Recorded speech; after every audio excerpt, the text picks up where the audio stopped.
ನಮಸ್ಕಾರ ಎಲ್ರಿಗೂ. ಎಲ್ಲರೂ ಹೇಗಿದ್ದೀರಾ? ಅಯ್ಯೋ, ಎಲ್ಲರೂ ಚೆನ್ನಾಗಿದ್ದೀರಾ ಅಂತ ಭಾವಿಸ್ತಾ ಇದ್ದೀನಿ. ಇವಾಗಲೇ ತಮ್ಮಲೇ ನೋಡಿರ್ತೀರ ಏನು ಬಗ್ಗೆ ಮಾತಾಡಬಹುದು ಅಂತ. ಹೊಸ್ದಾಗಿ ಯಾರನ್ನು ನೋಡ್ತಾ ಇದ್ರೆ ಪ್ಲೀಸ್ ಸಬ್ಸ್ಕ್ರೈಬ್ ಮಾಡ್ಕೊಂಡು ನೋಡಿ, ಹಾಗೆ ಬೆಲ್ ಐಕಾನ್ ಕ್ಲಿಕ್ ಮಾಡಿ ಸಪೋರ್ಟ್ ಮಾಡಿ ಅಂತಂದು ಹೇಳ್ತಾ ಈ ವ್ಲಾಗ್ ಸ್ಟಾರ್ಟ್ ಮಾಡ್ತಾ ಇದ್ದೀನಿ. ಸ್ಟ್ಯಾಂಡ್ ಇಲ್ಲ, ನನ್ನ ಮಕ್ಕಳು ಮತ್ತೆ ಮುರಿದಾಕ್ಬಿಟ್ಟಿರ್ತಾರೆ ಸ್ಟ್ಯಾಂಡ್ನ. ಅದಕ್ಕೆ ಸ್ಟ್ಯಾಂಡ್ನ ತರಿಸ್ಕೋಬೇಕು, ಅದನ್ನೇ ರಿಪೇರಿ ಮಾಡಬೇಕು. ಅದು ರಿಪೇರಿ ಮಾಡಿದಷ್ಟು ಮುರಿದೋಗ್ತಾ ಇದೆ. ಅದಕ್ಕೆ ನೋಡ್ಬೇಕು ಏನು ಮಾಡಬೇಕಂತ ಗೊತ್ತಿಲ್ಲ. ನಮ್ಮ ಮನೆಯವ್ರು ಅದನ್ನೇ ರಿಪೇರಿ ಮಾಡಿಕೊಡ್ತೀನಮ್ಮ, ಒಂದೆರಡು ದಿನ ವೆಯ್ಟ್ ಮಾಡು, ಅವರು ಫುಲ್ಲು ಬಿಸಿ ಇದ್ರಲ್ಲ, ಅದಕ್ಕೆ ಒಂದೆರಡು ದಿನ ವೆಯ್ಟ್ ಮಾಡು ಅಂತಂದು ಹೇಳಿದ್ದಾರೆ. ನಾನು ಬೇರ್ಲಾಕು ಅಂದ್ಕೊಂಡು ಸುಮ್ಮನೆ ಇದ್ದೀನಿ. ನಿಮಗೊಂದು ವಿಷಯ ಹೇಳಬೇಕು. ಮೊನ್ನೆ ತಾನೇ ಹೈಕೋರ್ಟಿಂದ ತೀರ್ಪು ಬಂತು. ಏನಪ್ಪ ಅಂದರೆ, ಹೊಸ್ದಾಗಿ ಮದುವೆ ಆಗಿರ್ತಾರಲ್ಲ, ಇವಾಗ ಜೀವನ ಅನ್ನೋದು ಅವ್ರವ್ರ ಇಷ್ಟ ಆದಂತೆ ಆಗಿರುತ್ತೆ. ಇವಾಗ ಲವ್ ಮ್ಯಾರೇಜು ಆಗ್ತಾ ಇರ್ತವೆ, ಅರೇಂಜ್ ಮ್ಯಾರೇಜು ಆಗ್ತಾ ಇರ್ತವೆ. ಲವ್ ಮ್ಯಾರೇಜು ಎಷ್ಟಿರುತ್ತೋ ಅರೇಂಜ್ ಮ್ಯಾರೇಜ್ಗೂ ಅದರಷ್ಟು ವಿರುದ್ಧವಾಗೇ ಇರ್ತಾರೆ. ಇವಾಗ ಅರೇಂಜ್ ಮ್ಯಾರೇಜ್ ಆದರೆ ಮಗು ಅವರು ಏನು ಹೆಣ್ಣಿರ್ತಾಳಲ್ಲ, ವಧುವಿಂದ ಹೊರವರೆಗೂ ಹೋಗ್ತಾರಲ್ಲ, ಅಂದರೆ ಮದುವೆ ಆಗಿ ಹೋಗ್ತಾಳಲ್ಲ, ಅವ್ರ ಗಂಡನ ಮನೆ ವಂಶಕ್ಕೆ ಸೇರ್ಕೊಳುತ್ತೆ. ಏನೋ ಅವ್ರ ವಂಶಕ್ಕೆ ಸೇರ್ಕೊಳುತ್ತಂದರೆ, ಇವಾಗ ಒಂದು ಗಂಡು ಹೆಣ್ಣು ಮದುವೆ ಆಗಿದೆ ಅಂದರೆ ಅರೇಂಜ್ ಮ್ಯಾರೇಜಲ್ಲಿ ಗಂಡ ಯಾವ ವಂಶಕ್ಕೆ ಸೇರಿರ್ತಾನೋ, ಯಾವ ಕುಲಕ್ಕೆ ಸೇರಿರ್ತಾನೋ ಅದು ಹುಟ್ಟೋ ಮಕ್ಕಳು ಅದಕ್ಕೆ ಸೇರ್ಕೊತವೆ ಅಂತಂದು ಡಿಸೈಡ್ ಆಗಿತ್ತು. ಲವ್ ಮ್ಯಾರೇಜಲ್ಲೂ ಅಷ್ಟೇ ಅದೇ ಥರ ಟ್ರೀಟ್ ಮಾಡ್ತಾಯಿದ್ರು.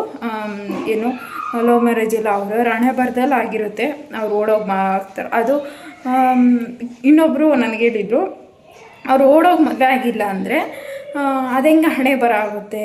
ಇವಾಗ ಓಡೋಗಿ ಮದುವೆ ಆಗದಿದ್ದಂಗೆ ಹಂಗೆ ಇದ್ದರೆ ಅದು ಅವ್ರ ಹಣೆ ಬರ ಆಗಲ್ವಲ್ಲ. ಓಡೋಗಿ ಮದುವೆ ಆಗಿರೋಕ್ಕೆ ತಾನೇ ಅವ್ರ ಹಣೆ ಬರದಿದ್ದಾಗುತ್ತೆ ಅಂತಂದು ಹೇಳೋದು ಅಂತಂದು ಹೇಳ್ತಾಯಿದ್ರು. ಸರಿ, ಇವಾಗ ಒಂದು ಜೀವನ ಅನ್ನೋದು ಇವಾಗ ಚಿಕ್ಕವರಿಂದ ದೊಡ್ಡವ್ರವರೆಗೂ, ಒಂದು ಹೆಣ್ಣಿಗಾಗಲಿ ಒಂದು ಗಂಡಿಗಾಗಲಿ, ಗಂಡು ಮಕ್ಳಿಗಾಗಲಿ ಹೆಣ್ಮಕ್ಳಿಗಾಗಲಿ ಎಲ್ರಿಗೂ ಸಮಾನವಾಗಿ ನಾವು ನೋಡ್ತೀವಲ್ಲ.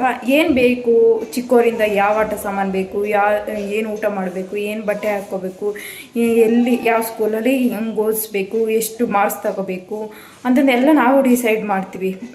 ಇನ್ನು ಕೆಲವರು ಇವಾಗ ಮಕ್ಕಳಿಗೆ ಏನು ಇಷ್ಟ ಆಗಿರುತ್ತೋ ಅದನ್ನು ಕೊಡ್ತಾರೆ. ಅವ್ರಿಗೆ ಏನು ಇಷ್ಟ ಬೇಕಾಗಿರೋದು ಅವ್ರಿಗೆ ಕೊಡಿಸ್ತಾರೆ. ಮತ್ತು ಅವ್ರ ಮಕ್ಕಳು ಏನು ಬಟ್ಟೆ ಇಷ್ಟಪಡ್ತಾರೋ ಅದನ್ನ ತೆಕ್ಕೊಡ್ತಾರೆ. ಆಟ ಸಾಮಾನಾಗಲಿ ಪ್ರತಿಯೊಂದನ್ನಾಗಲಿ ಅವ್ರಿಗೆ ಇಷ್ಟವಾಗಿರೋ ಸಬ್ಜೆಕ್ಟ್ ಕೊಡಿಸ್ತಾರೆ. ಅಂದರೆ PUC ಆದಮೇಲೆ SLC ಆದಮೇಲೆ ಅವ್ರು ಏನು ಓದಬೇಕು ಅಂತ ಇಷ್ಟ ಬೀಳ್ತಾರೋ ಅದನ್ನ ಕೊಡಿಸ್ತಾ ಹೋಗ್ತಾರೆ.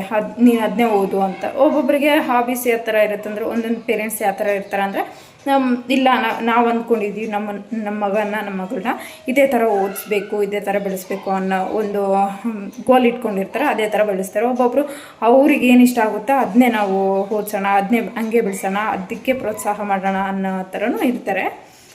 ಎಲ್ಲದನ್ನು ಕೊಡಿಸ್ತಾರೆ, ಎಲ್ಲದನ್ನು ಚೆನ್ನಾಗಿ ಓದಿಸ್ತಾರೆ. ಒಳ್ಳೆ ಸ್ಯಾಲ್ರಿ ಬರೋ ಅಂದರೆ ಒಳ್ಳೆ ಕಡೆ ಸ್ಯಾಲ್ರಿ ಬರೋದು ನೋಡಿಬಿಟ್ಟು ಒಂದು ಎಜುಕೇಷನ್ ಆದಮೇಲೆ ಅವ್ರು ಇಷ್ಟಪಟ್ಟಿದ್ದಾರೋ ಇಲ್ಲೋ, ನಾವು ಇಷ್ಟು ಅಂದರೆ ಇಂಥ ಜಾಬಲ್ಲಿ ಇರಬೇಕು, ಇಷ್ಟು ಸಂಬಳ ತಗೋಬೇಕು, ನಮ್ಮ ಮಗ ಆಗಲಿ ನಮ್ಮ ಮಗಳಾಗಲಿ ಈ ಥರ ಲೈಫ್ ಇರಬೇಕು, ನಾವು ಈ ಥರ ಕಷ್ಟ ಬೀಳ್ತಾ ಇದ್ವಿ, ಅವ್ರಿಗೆ ಆ ಥರ ಕಷ್ಟ ಬೀಳಬಾರ್ದು ಅನ್ನೋದೊಂದು ಗೋಲ್ ಇರುತ್ತಲ್ಲ, ಅದೇ ಥರ ಇರ್ತಾರೆ.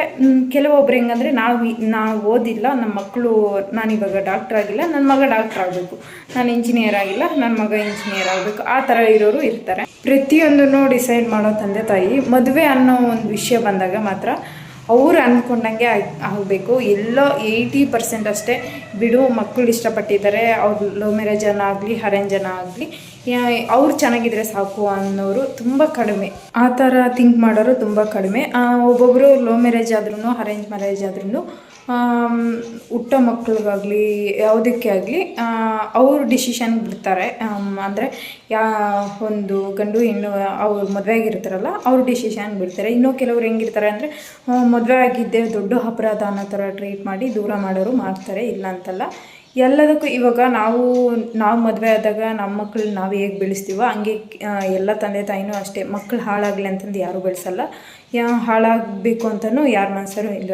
ಎಲ್ಲ ಪೇರೆಂಟ್ಸ್ಗೂ ನಾವು ಕಷ್ಟಪಟ್ಟರು ನಮ್ಮ ಮಕ್ಕಳು ಪಡಬಾರ್ದು. ನಾವು ಏನು ಕಷ್ಟಪಟ್ಟಿದ್ದೀವೋ ಅದ್ರ ಹತ್ರಷ್ಟೆಲ್ಲ 1% ಮಕ್ಕಳಿಗೆ ಕಷ್ಟ ಅನ್ನೋದು ಗೊತ್ತಾಗಬಾರ್ದು. ಚೆನ್ನಾಗಿ ಬೆಳೆಸೋಣ, ಚೆನ್ನಾಗಿ ಓದಿಸೋಣ, ನಮ್ಗೆ ಎಷ್ಟೇ ಕಷ್ಟ ಇರಲಿ ಅವ್ರನ್ನ ಚೆನ್ನಾಗಿ ನೋಡ್ಕೊಳ್ಳೋಣ ಅನ್ನೋದಿರುತ್ತೆ. ಒಬ್ಬೊಬ್ರು ಹೆಂಗಂದರೆ ಅವ್ರು ಲವ್ ಮ್ಯಾರೇಜ್ ಆಗಿರೋದೇ ಕಷ್ಟ ಅನ್ನೋ ಥರ ಹಿಂಗೆ ಹಾಗೆ ಅಂತಂದೆಲ್ಲ ಇದು ಮಾಡ್ತಾರೆ. ಹಂಗೆ ಮದುವೆ ಅದೆ ಹಿಂಗೆ ಮದುವೆ ಅದೆ ಅಂತ ಇನ್ನು ಕೆಲವು ಪೇರೆಂಟ್ಸ್ ಯಾವ ಥರ ಇರ್ತಾರೆ ಅಂದರೆ, ಇವಾಗ ಒಂದು ಲವ್ ಮ್ಯಾರೇಜು ಅರೇಂಜ್ ಮ್ಯಾರೇಜು ಏನೋ ಒಂದು ಅಂದ್ಕೊಳ್ಳಿ, ಆ ಮಗುವಿಗೆ ತಂದೆ ತಾಯಿ ಇದ್ರೂ ಎಲ್ಲ ಡಿಸಿಷನ್ನು ಅಜ್ಜ ತಾತ ಅಂದರೆ ಅಜ್ಜಿ ತಾತ ದೊಡ್ಡಮ್ಮ ದೊಡ್ಡಪ್ಪ ಇಲ್ಲ ಚಿಕ್ಕಪ್ಪ ಚಿಕ್ಕಮ್ಮ ಇಲ್ಲ ಅತ್ತೆ ಮಾವ ಅವರು ಡಿಸಿಷನ್ ಮಾಡ್ತಾರೆ. ಏನು ಹೆಸರು ಇಡಬೇಕು, ಏನು ಇದು ಮಾಡಬೇಕು ಎಲ್ಲ.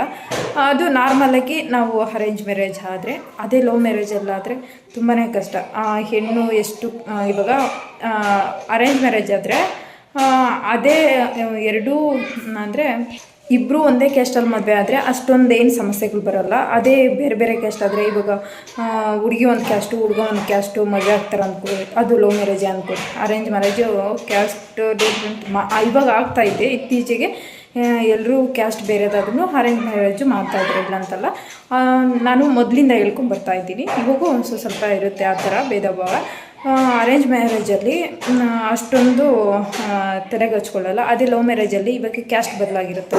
ತಂದೆ ಒಂದು ಕ್ಯಾಸ್ಟು ತಾಯಿ ಒಂದು ಕ್ಯಾಸ್ಟ್ ಆಗಿರ್ತಾರೆ. ಅವರಿಬ್ಬರು ಮದುವೆ ಆದಾಗ ಅವ್ರ ಹುಟ್ಟ ಮಕ್ಕಳು ಯಾವ ಕ್ಯಾಸ್ಟಿಗೆ ಸೇರ್ತಾರೆ ಅದು ಕಮೆಂಟ್ ಮಾಡಿ. ನನಗೆ ಅನಿಸಿದ್ದು ನಾನು ಹೇಳ್ತಾ ಹೋಗ್ತೀನಿ.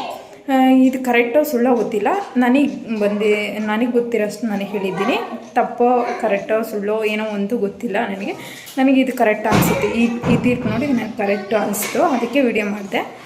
ಇವಾಗ ಲವ್ ಮ್ಯಾರೇಜ್ ಆಗಿರ್ತಾರೆ, ಗಂಡ ಒಂದು ಕ್ಯಾಸ್ಟು ಹೆಂಡತಿ ಒಂದು ಕ್ಯಾಸ್ಟು. ಅವ್ರಿಗೆ ಹುಟ್ಟೋ ಮಕ್ಕಳು ಕಾಮನಾಗಿ ಗಂಡ ಯಾವ ಕ್ಯಾಸ್ಟಲ್ಲಿ ಇರ್ತಾನೋ ಆ ಕ್ಯಾಸ್ಟ್ ಕ್ಯಾಟಗರಿಗೆ ಮಕ್ಕಳು ಸೇರ್ಕೊತಾ ಇದ್ರು. ಅಮ್ಮ ಕ್ಯಾಟಗರಿ ಬಿಟ್ಟು ಅಮ್ಮ ಯಾವ ಕ್ಯಾಸ್ಟ್ ಆಗಿದ್ರು ಪರವಾಗಿಲ್ಲ, ತಂದೆ ಯಾವ ಕ್ಯಾಸ್ಟಲ್ಲಿ ಇರ್ತಾನೋ ಆ ಕ್ಯಾಸ್ಟಿಗೆ ಮಕ್ಕಳು ಸೇರ್ಕೊಳ್ಳೋದು ಕಾಮನ್ ಆಗಿತ್ತು. ಅದು ಈಗ ಬದಲಾಗೈತಿ. ಯಾವ ಥರ ಆಗಿದೆ, ಯಾವ ಥರ ತೀರ್ಪು ಕೊಟ್ಟಿದ್ದಾರೆ ಅಂದರೆ ಮೊನ್ನೆ ಒಂದು ಇನ್ಸಿಡೆನ್ಸ್ ಅಂದರೆ ಗಂಡನೇ ಹೆಂಡತಿನ ಕೊಲೆ ಮಾಡಿದ ಇನ್ಸಿಡೆನ್ಸ್ ನೋಡಿದ್ರಲ್ಲ, ಅದರಿಂದನೋ ಏನೋ ಒಂದು ಹೈಕೋರ್ಟಿಂದ ಒಂದು ತೀರ್ಪು ಬಂದಿದೆ. ಯಾವ ಥರ ಅಂದರೆ, ಇವಾಗ ಕ್ಯಾಸ್ಟ್ ಬದಲಾಗಿ ಗಂಡ ಹೆಂಡತಿ ಮದುವೆ ಆಗಿದ್ರು, ಅಂದರೆ ಕ್ಯಾಸ್ಟ್ ಬೇರೆ ಬೇರೆ ಇದ್ದು ಇಬ್ಬರು ಮದುವೆ ಆಗಿದ್ರು ಹೆಂಡತಿ ಕ್ಯಾಸ್ಟಿಗೂ ಸೇರೋಂಗಿಲ್ಲ, ಗಂಡನ ಕ್ಯಾಸ್ಟಿಗೂ ಸೇರೋಂಗಿಲ್ಲ. ಹುಟ್ಟೋ ಮಕ್ಕಳು ಹೆಂಡತಿ ಕ್ಯಾಸ್ಟಿಗೂ ಸೇರೋಂಗಿಲ್ಲ, ಗಂಡನ ಕ್ಯಾಸ್ಟಿಗೂ ಸೇರೋಂಗಿಲ್ಲ. ಮತ್ತು ಯಾರ ಕ್ಯಾಸ್ಟಿಗೆ ಸೇರ್ತಾರೆ ಏನಂತ ಅಂದ್ಕೋಬೇಡಿ, ಹೇಳ್ತಾ ಹೋಗ್ತೀನಿ ಮುಂದೆ. ಅಂದರೆ ಮಕ್ಕಳು ಯಾವ ಕ್ಯಾಸ್ಟಿಗೆ ಸೇರಬೇಕು ಬೇಡ ಅಂತ ಮೊದಲೆಲ್ಲ ನೆಂಟರು ಮತ್ತು ಸಂಬಂಧಿಕರು ಮತ್ತು ದೊಡ್ಡವರಂತ ಕೂತ್ಕೊಂಡು ಡಿಸೈಡ್ ಮಾಡ್ತಾಯಿದ್ರಲ್ಲ, ಅದು ಇವಾಗ ಬದಲಾಗಿದೆ. ಅವರು ಏನು ತಂದೆ ತಾಯಿ ಯಾರು ಇರ್ತಾರೋ, ಮದುವೆ ಆಗಿರ್ತಾರೋ, ಯಾರು ಲವ್ ಮ್ಯಾರೇಜ್ ಆಗಿ ಒಟ್ಟು ಏನೋ ಕ್ಯಾಸ್ಟ್ ಬೇರೆ ಆಗಿ ಮದುವೆ ಆಗಿರ್ತಾರೋ ಅವ್ರ ಮಕ್ಕಳು ಯಾರು ಕ್ಯಾಸ್ಟಿಗೆ ಸೇರಬೇಕು ಅಂತ ಅವರು ತಂದೆ ತಾಯಿ ಕೂತ್ಕೊಂಡು ಡಿಸೈಡ್ ಮಾಡ್ಬೋದಂತೆ. ಅವರಿಬ್ಬರು ಅನುಮತಿಯಿಂದ ಅವರಿಬ್ಬರು ಸೇರಿ ಯಾವ ಕ್ಯಾಸ್ಟಿಗೆ ಸೇರ್ಬೋದು ಅಂತ ಒಂದು ಡಿಸೈಡ್ ಮಾಡ್ತಾರೋ ಆ ಕ್ಯಾಸ್ಟಿಗೆ ಮಕ್ಕಳು ಸೇರ್ಕೋಬೋದು. ಇಲ್ಲ ಅಮ್ಮ ಕ್ಯಾಸ್ಟಿಗಾದರೂ ಸೇರ್ಬೋದು, ಇಬ್ಬರು ಡಿಸೈಡ್ ಮಾಡಿದ ಮೇಲೆ ಅಪ್ಪ ಕ್ಯಾಸ್ಟಿಗಾದರೂ ಸೇರ್ಬೋದು. ಕೂತ್ಕೊಂಡು ಡಿಸೈಡ್ ಮಾಡಿ ಆ ಮಕ್ಕಳನ್ನ ಯಾವ ಕ್ಯಾಸ್ಟಿಗೆ ಸೇರಿಸ್ಬೇಕು ಅಂತ ಅವರು ಡಿಸೈಡ್ ಮಾಡಿ ಸೇರಿಸ್ಬೋದು ಅಂತ ತೀರ್ಪು ಬಂದಿತ್ತು. ಮೊದಲೆಲ್ಲ ಹೆಂಗಂದರೆ, ಇವಾಗ ಏನೇ ಮದುವೆ ಆಗಿದ್ರು ಗಂಡಂದಿರು ದಬ್ಬಾಳಿಕೆ ಮಾಡೋರು, ನಮ್ಮ ಕ್ಯಾಸ್ಟಿಗೆ ಸೇರಬೇಕು ಅನ್ನೋದು. ಇವಾಗ ಹೆಂಡ್ತಿಗೂ ಹಾಕು ಬಂದಿದೆಯಲ್ಲ, ಹೆಂಡ್ತಿನೂ ಮಾತಾಡಿಬಿಟ್ಟು ಕ್ಯಾಸ್ಟಿಗೆ ಸೇರಿಸ್ಕೋಬಹುದು ಅನ್ನೋ ತೀರ್ಪು ಇದೆಯಲ್ಲ, ಇದೆಷ್ಟು ಜನ ಫಾಲೋ ಮಾಡ್ತಾರೋ ಬಿಡ್ತಾರೋ ಗೊತ್ತಿಲ್ಲ. ಒಂಥರ ಖುಷಿ ಅನ್ನಿಸ್ತು ನನಗೆ. ಯಾಕಂದರೆ ನಾನು ನೋಡಿದ್ದೀನಿ ತುಂಬ ಕ್ಯಾಸ್ಟ್ಗಳು ಡಿಫ್ರೆಂಟಾಗಿ. ಇವಾಗ ಬ್ರಾಹ್ಮಣ್ಸ್ ಹುಡುಗ ಬೇರೆ ಕ್ಯಾಸ್ಟ್ ಹುಡುಗಿ ಮದುವೆ ಆಗಿರ್ತಾರೆ ಅಂದ್ಕೊಂಡು ಬ್ರಾಹ್ಮಣ್ಸ್ಗೆ ಸೇರಿಸ್ಬೇಕು ಅನ್ನೋದಿರಲ್ಲ. ಯಾಕೆಂದ್ರೆ ಹುಡುಗಿಗೂ ಆಸೆ ಇರುತ್ತೆ, ನಮ್ಮ ಕ್ಯಾಸ್ಟಿಗೆ ಸೇರಬಾರ್ದಾ, ಇಲ್ಲ ನಮ್ಮ ಅಣ್ಣ ತಮ್ಮ ಚೆನ್ನಾಗಿರ್ಬಾರ್ದಾ ಅನ್ನೋದು ಒಂದು ಥಾಟ್ ಬಂದೇ ಬರುತ್ತಲ್ಲ. ಆ ಥರ ಕ್ಯಾಸ್ಟ್ ಡಿಫ್ರೆಂಟಾಗಿ ಮದುವೆ ಆಗಿರೋರನ್ನು ನೋಡಿದ್ದೆ. ಅವ್ರು ಹೇಳ್ತಾಯಿದ್ರು, ನೋಡು ಅವ್ರದ್ರಲ್ಲೇ ಸೇರಿಸ್ಕೊಂಡ್ರು, ನಮಗೆ ಈ ಥರ ಅಂತಂದು ನೋವು ಪಡ್ತಾಯಿದ್ರು. ಅವ್ರಿಗೆ ಖುಷಿ ತಂದ್ಕೊಂಡಿದ್ದೀನಿ. ಅವ್ರಿಗೂ ಈ ವಿಡಿಯೋ ಶೇರ್ ಮಾಡ್ತೀನಿ. ತಿರ್ಗಾ ನಾನು ಮೇಲ್ ಬರುತ್ತಲ್ಲ ಹೈಕೋರ್ಟಿಂದ ಒಂದು ಸಂದೇಶ ಅಂತ ಕಳಿಸ್ತಾರಲ್ಲ, ಆ ಥರ ಸಂದೇಶದ್ದು ಇನ್ಸ್ಟಾಗ್ರಾಮಲ್ಲಿ ಬಂದಿತ್ತು. ಅದನ್ನ ಸಮೇತ ಮೇಲ್ ಮಾಡಿದೆ. ನೋಡಿ ಖುಷಿಪಟ್ಟು ರಿಪ್ಲೈ ಮಾಡಿದರು. ಥ್ಯಾಂಕ್ ಯು ಸೌಮ್ಯ ಅಂತಂದು ಹೇಳ್ತಾ ಈ ವ್ಲಾಗ್ ಇಲ್ಲಿಗೆ ಮಾಡ್ತಾಯಿದ್ದೀನಿ. ನಿಮಗೇನು ಅನಿಸ್ತು ಇದು ನೋಡಿ ಅಂತ ಕಮೆಂಟ್ ಮೂಲಕ ತಿಳಿಸಿ. ಹಾಗೆ ಹೊಸ್ದಾಗಿ ನೋಡಿ ಸಬ್ಸ್ಕ್ರೈಬ್ ಮಾಡಿಕೊಡಿ.